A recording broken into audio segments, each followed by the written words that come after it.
guys, welcome to another episode of the Vinyl Den, your channel for record collecting by record collectors. I'm Nick. It's Tuesday, time to talk about some new releases coming out this Friday, January 5th. I can't believe we're already into the new year already. It's kind of a light week. There's only a little over 150 albums coming out this week. I got 8 on my list for today. There's a bunch of links down below. Make sure you go check them out. There's links for the Vinyl Den Facebook group, for the merch page, for the Spotify and Apple Music playlists that I put together every week, and the Patreon page. Make sure you go check all that out. Of course, if you enjoyed the episode, make sure you give me the old thumbs up. Hit that subscribe button down below. Make sure you hit that notification bell so you're notified every time I release new episodes. Like I said in the intro, it's kind of a light week. There's a little over 150 albums coming out this week. I will say that there is some Rhino Start Your Ear Off Right releases that are coming out this week. I'm not going to talk about those in the show, though. I did a whole episode about that a couple of weeks back. All the great titles coming out. You got stuff coming out from Yes, The Doors, Foghat, Velvet Underground, The English Beat. There's a whole bunch of, there's a big long list of releases. I think there's like 15 albums coming out this week. They're all part of that Rhino series. I've got a whole list of other stuff. I got eight albums to talk about on the show today. If there's something I don't talk about, make sure you drop me a comment down below. Let me know what you're looking forward to picking up. And like always, all these will be available online. I'll put links down below if you want to grab them online. Some really great looking jazz releases coming out this week. The first one, it's a pretty cool looking box set. I think I'm going to hold off and read some reviews on it first, though. But this is Charles Mingus, Mingus Takes Manhattan. This is a new 4 LP box set they put together. Charles Mingus, of course, legendary jazz musician. One of my favorite jazz musicians of all time. This thing's going to run you about $190 online, though. The packaging looks great. I'm sure it's going to sound great. But my question is so these were all recordings done at Birdland, of course, the great jazz nightclub in New York City from the late 61 to late 62 is when all these recordings were done. And they were recorded for radio. So sometimes those recordings aren't the best. Like I said, it's not like these were recorded off of the radio. They were recorded in the jazz club. But sometimes they don't take every measure to have a high quality recording in those situations. So I want to wait and see what the reviews are. This has been bootlegged a bunch of times over the years, so there are older copies of it available out there. This is the first time it's been released. The Charles Mingus Estates doing this whole release. Like I said, I think it's gonna be good. I love all the stuff I've heard from Mingus. I think this is going to be a good one. I just want to make sure it's the highest quality recording. Like I said, if I'm going to spend $200 for that release. So that's a cool one to look at. And then you got a couple of Blue Note Tone Poet series releases coming out this week. I love the Tone Poet series and the Classic series. I've discovered so many great albums over the last couple of years I would never checked out had it not been for those two series. The difference is the Tone Poet series, they come with a little bit better presentation, a little bit better jacket. They're going to run you a little bit more. It's actually generally about a $10 difference between the Tone Poet series and the Classic series. So this one's going to run you about $40 online. This is Elvin Jones, Polycurrents, released back in 1970. Of course, known as the drummer for John Coltrane. I think it was 1968. He broke off, started his own stuff. I think he released 2 or 3 albums before this album. This is great. This is, I think, pretty widely regarded as the best album that Elvin Jones did as a band leader. It's got a bunch of great people on here, though. He's got Fred Tompkins on here, George Coleman, Joe Farrell, Pepper Adams. It's all mastered by Kevin Gray. It's pressed to RTI. I'm sure this thing is going to sound fantastic. I've only streamed this album a couple of times, so I don't actually have a physical copy of that. So it's definitely one I'm going to grab this week. And then you've got one that I'm not all that familiar with. I'm familiar with the jazz musician, but I've never heard this album before. This is Lou Donaldson, Midnight Creeper, released back in 1968. It's also going to run you about $40 online. This is also another one of those albums that's kind of widely seen as one of the best albums from this musician. Like I said, I've heard his stuff before. I'm not familiar with this album, though, so I'm definitely looking forward to grabbing that one also. But you got Blue Mitchell, Lonnie Smith, you got George Beeson, Leo Morris on here. Same thing. It's all mastered by Kevin Gray. It's pressed to RTI. You can pretty much guarantee that anything you get from the Blue Note Tone Poet series, and really from the Classic series, they're going to sound fantastic. They're going to sound phenomenal. They're all taken from the original analog tapes. They do a really good job with these releases. Like I said, the Tone Poet series tends to be a little bit more pricier. It's about $10 difference between that and the Classic series. But like I said, I've loved everything I've heard off both those series. The next album is one that actually up until a couple of days ago, I had not heard. And then I listened to it. Actually, I was listening to Faction Punk on XM.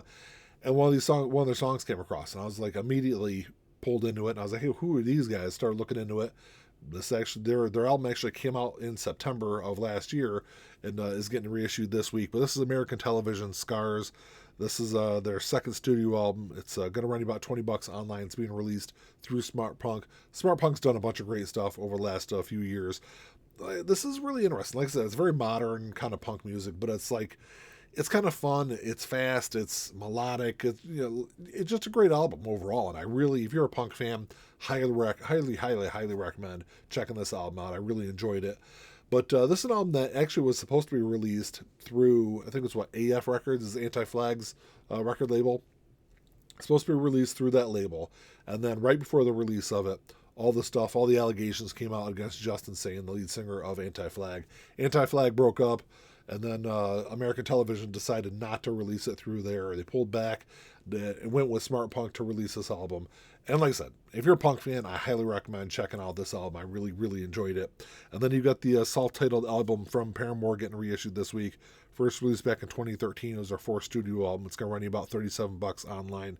It's a 10th anniversary release. I know 2023 was actually the 10th anniversary, which was, hey, I guess that was only last week. But it's a 2 LP release. It's going to be on black vinyl. It's definitely a more experimental album for Paramore. This had some like funk elements to it, had some new wave stuff in there. Just very different than the first stuff, or the stuff they released on their first couple of albums. I was never a huge fan of this album. Actually, to be honest, I was never a huge fan of Paramore in general. But this album is really kind of where they lost me. But it did really well. Hit number one on the Billboard 200 charts here in the U.S. Sold over 1 million copies. Commercially, it was definitely a success. You're also getting a reissue of Melt My Eyes, See Your Future by Denzel Curry coming out this week. First released back in 2022. It's his fifth studio album. It's going to be a white and blue swirl vinyl. It's going to run you about $23 online. This album was met with widespread acclaim. People absolutely love this album. Personally, I think it's probably one of the best hip-hop albums of the last several years. Easily Denzel Curry's most focused album. It's just a really good release overall. Reached number 17 on the Billboard 200 here in the U.S. It's I don't own a copy of it. I'm not even a big Denzel Curry fan outside of this album.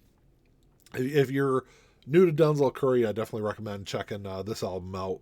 And then the next one's another one I'm definitely going to grab this week. This is Lil Peep, Live Forever, released back in 2015. Actually, I think it was reissued a couple years later. I think it's 2018, maybe 2019. It got reissued. But this is his second mixtape. This was not officially released until, at least released on vinyl, until December of last year, so just a few weeks ago. That was released on, I think it was gray vinyl or smoke vinyl, that when it was released last month. It's coming out on black vinyl this month.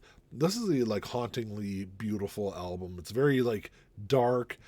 If you're unfamiliar with Lil Peep, it's hip hop meets alt rock, and just a really good overall sound to this album.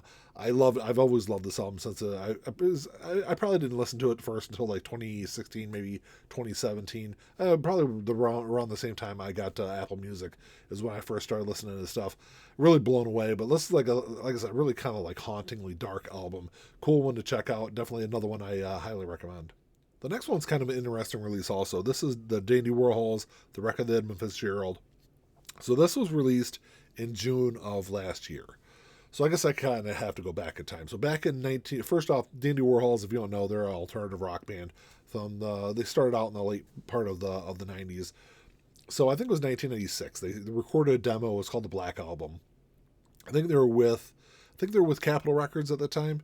They took the demo to the record label. Record label hated it, so they ended up like scrapping the album and recorded something completely different for the debut album for the label. And that album sat for, I think it was almost 10 years. I think it was like 94, 95. They released the Black Album with like a second disc. I think the second disc was a compilation album, and they released that. It was called the Black Album and something else. I remember the whole title of the album. So you got, but on that demo, on the Black Album, there was a song called The Wreck. It's a cover of the record of Edmund Fitzgerald, of course, the classic song by Gordon Lightfoot. So what you got coming out this week? This is a 12-inch single.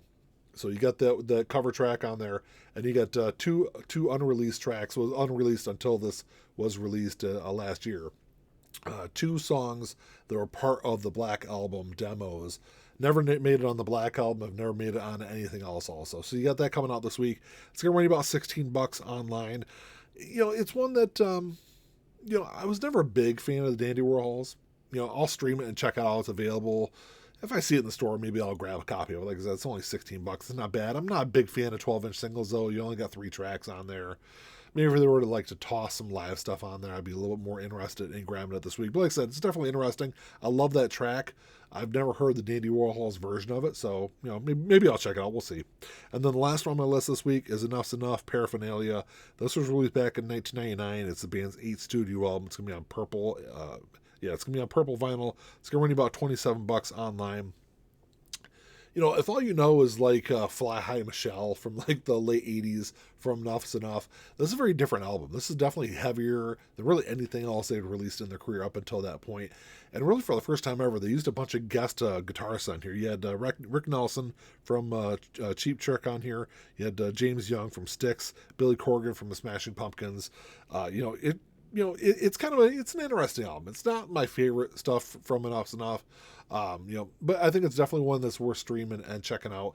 The cool thing is like the cover art on there pays homage to Queen too, which I'm a big fan of Queen. So I always, I think it's probably one of the first things I noticed about that album, because I remember it was like early part of the 2000s. I hadn't listened to it up until that point, and I would think I was at like a Borders bookstore or something like that. They had a big record selection or CD selection, and I was going through a bunch of like new releases or something. I don't know, whatever like their bin was that they had when you walked to the front door.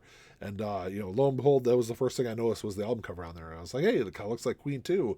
I was like, oh, that's actually Enuff's Enuff. And I was like I said, first time I heard it, I think I paid like $4 for the CD back then. But it's like I said, it's not the best album, but it's definitely one I think that's worth streaming and checking out. Like I said, because I really like the other guitarists that they bring in on that album. Well, that's all I got for today, guys. Thanks for checking the show out. Make sure you drop me a comment down below. Let me know what you're looking forward to picking up this week. Like I said, it's kind of a light week. I'm definitely going to grab that. I'll grab the Elvin Jones. I'm definitely going to grab that American Television album. Definitely grab that little Peep album. There's a couple of the Rhino Start Your Ear Off Right records that I'm interested in grabbing this week. I think The Doors was the one big one that I wanted to grab. But let me know what you guys are interested in. If you enjoyed the episode, make sure you give me the thumbs up. Hit that subscribe button down below. That's all I got. Until next time, keep on spinning. Peace.